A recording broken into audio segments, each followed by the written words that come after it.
大家好，我今日要同大家講嘅就係關於今屆冬奧會中國同香港隊嘅陣容。谷愛凌代表邊個國家參賽呢？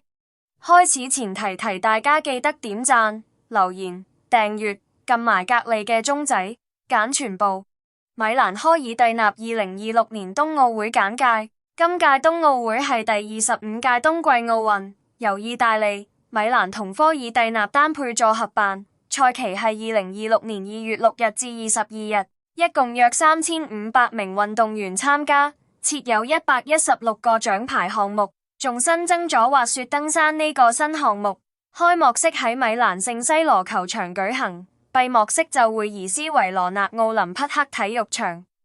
谷愛凌再戰冬奧。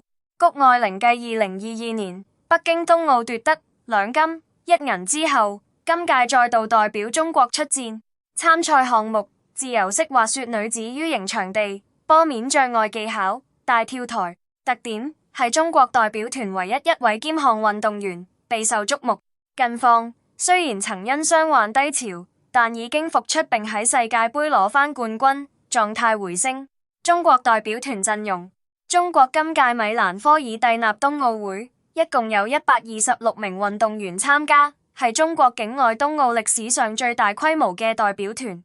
其中男選手58人，女選手68人，平均年齡約25歲，展現咗新老交替同年輕化嘅特點。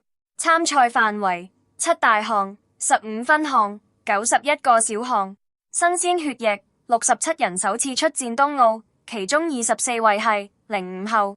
老將再戰，隋夢桃、齊廣璞、劉嘉宇等北京冬奧冠軍再度披甲。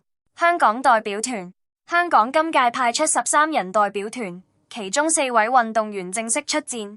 短道速滑，郭子峰，男子1000米、1500米；林靜欣，女子1500米；高山滑雪，翁后筌，男子回轉、大回轉；金泳熙，女子回轉。旗手：郭子峰、金泳熙。特點係香港歷來最大規模嘅冬奧代表團，連續第7次派隊參加冬奧。